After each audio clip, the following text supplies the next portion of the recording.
This is LukwagoSwali. Listen to how Ruto and Museven are having monopoly over fuel sales, okay, within East Africa. Listen to it, please, carefully. January 16th, 2009. That's the date that Starbucks International Limited was officially registered at Kenya's Companies Registry under the Companies Act Cap 486. This was in Nairobi. It was incorporated in Kenya, yes, but it didn't open a single pump in Kenya, not even one. The very first thing this company did was to go to Uganda, specifically to a place called Nansana. That's on the Hoima Road out of Kampala. Now, why Nansana? Why Uganda at all? It actually makes a lot of strategic sense when you think about it properly. In 2009, Uganda's petroleum retail sector was dominated by two giants. Shell Uganda, it controlled roughly 34% of the market, and it had about 120 stations across the country. Total Uganda was right behind them at about 24% with roughly 140 stations. Then you had smaller players, Gapco at 7%, Kobil at 5%, and Engine at 3%. Now add those numbers up and you get about 69%. That means 31% of Uganda's fuel market, nearly a third of it, it was in the hands of what the industry called myriad small operators. People running one or two stations, selling fuel, and not particularly organized. That 31% is a massive commercial opportunity just sitting right there, waiting for someone ambitious enough to consolidate it. And Jackson Chebet saw it. But why specifically Nansana on the Hoima Road? Because Nansana sits on the arterial road that connects Kampala to western Uganda, the direction of Hoima, which is also the direction of Uganda's oil fields in the Albertine Rift. There's high traffic. It's a commercial corridor. There are trucks, tankers, commuters, transporters, all of them moving through there every single day. So you see, that one was not a random choice. Someone who picked that specific location was thinking like a serious businessman. Now, why incorporate in Kenya and then operate in Uganda? This is actually very common in East African business strategy. Kenya's Companies Act at the time, it offered a more robust legal framework than Uganda's for cross-border operations. Banking relationships and credit facilities, they were more accessible from Nairobi. And crucially, Kenya's open tender system for petroleum imports, it was going to be essential later when the company wanted to grow. You need a Kenyan legal entity to fully participate in that system. So the structure was deliberate. Build in Uganda first, generate cash flows, establish supplier relationships, then use the Kenyan legal entity to access the bigger procurement systems when the time came. That's not the thinking of someone who has stumbled into business. That's a plan. Now, who is Jackson Kiplimo Chebet? This is the question I kept hitting against every single time I did this research. You know the honest answer?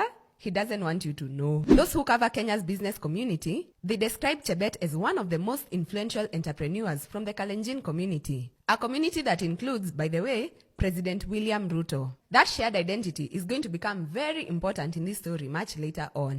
What we know about Chebet is essentially what he's done since 2009. What he was doing with his life between childhood and the moment he walked into a company registry in Nairobi with a plan to sell fuel in Uganda, all that information is simply not on public record. Is that unusual?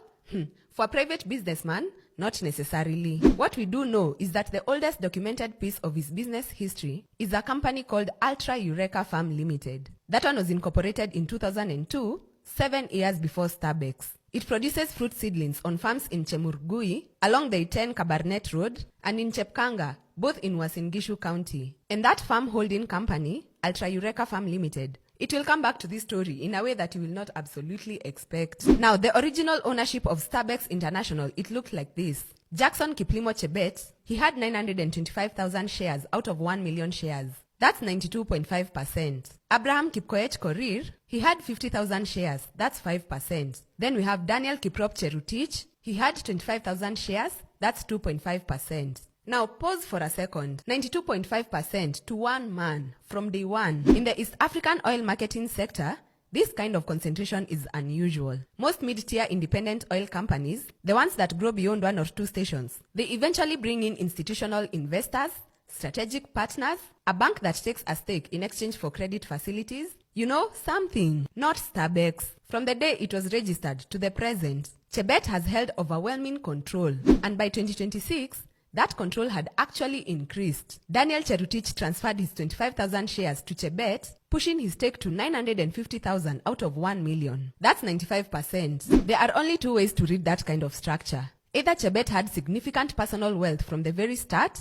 enough to capitalize a petroleum operation without needing external partners, or the formal ownership on paper doesn't tell you the complete story of who economically benefits from the company. Both of those interpretations, they're important, and we'll come back to them. Now, I need to give you the commercial picture of what this company actually built, because without understanding the scale of the operation, you can't properly understand why people are fighting so hard over it. Starbucks started with one station in 2009, a single pump at Nansana. By the end of 2019, 10 years later, the company had grown its annual fuel sales to over 300 million liters per year. By late 2025, the footprint of the company looks like this. Over 200 retail fuel stations, 14 bulk storage depots, operations in Kenya, Uganda, Tanzania, Rwanda, South Sudan, Burundi, and the Democratic Republic of Congo, over 550 bulk resellers.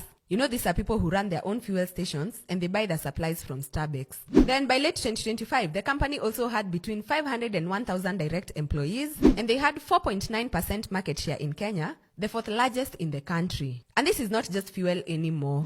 Starbucks had expanded into cooking gas under the Starbucks gas brand, lubricants under Starbucks Lubes, a coffee and convenience store brand called Star Cafe inside the stations, vehicle service bays, aviation fueling at Jomo Kenyatta International Airport, and a cashless payment card, the Starbucks card. From one pump in Nansana to an integrated energy ecosystem in 15 years. That's impressive. And also suspicious to some people. At some point around 2011, Starbucks started operating in Kenya. And when it entered Kenya, it entered the big leagues. Kenya's petroleum retail sector, it works through a system called the Open Tender System. This is managed by the Ministry of Energy and the Kenya Pipeline Company. Essentially, it's the mechanism by which oil marketing companies import petroleum in bulk. You have to be registered, you have to qualify, and you get allocated a share of the import volumes. Starbucks participates in the OTS. That means it's not just buying fuel locally, it's importing directly, which gives you access to much better pricing and much higher volumes. The specific OTS allocation that Starbucks received year by year, that's not public information. EPRA doesn't publish those numbers broken down by company. But the output of those allocations is visible in the market share data. And the market share data, it tells a very interesting story. Here's the EPRA data for Starbucks in Kenya. In the 2022-2023 financial year, Starbucks held approximately 2.39% of the market. It was ranked around 7th. In the 2023-2024 annual data, Starbucks was at 2.39% again. It was 7th place with sales of 130,792 cubic meters.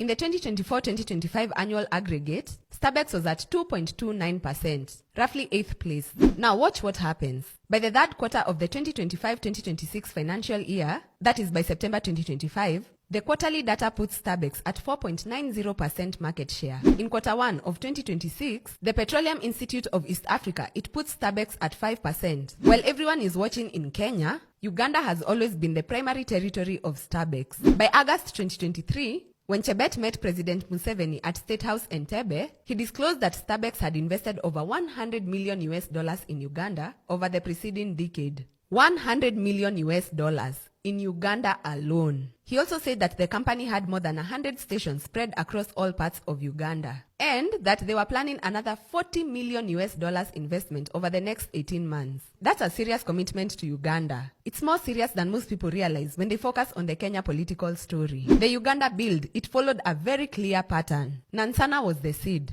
Then Starbucks expanded outward from Kampala, along major transport corridors, into secondary cities, along the routes that supply landlocked markets further west. By the time you get to 2023, Starbucks is not just a Ugandan retailer. It's a regional distributor feeding the DRC, South Sudan, Rwanda, and Burundi. The DRC piece, it's very important, but also it's largely underreported. The Democratic Republic of Congo, it has no direct access to Mombasa port. Fuel that reaches Kinshasa or Bukavu or Goma from East Africa, it travels overland through Uganda or through Tanzania via Dar es Salaam. A company with over 100 Uganda stations and multiple depots along those corridors, it's perfectly positioned to dominate that DRC supply chain. In 2020, Right in the middle of a global pandemic, Starbucks entered the cooking gas market. They launched the Starbucks gas brand both in Kenya and Uganda simultaneously. The numbers that justified this move were compelling. LPG penetration in Kenya at the time, it was approximately 17%, meaning 83% of Kenyans were not using cooking gas.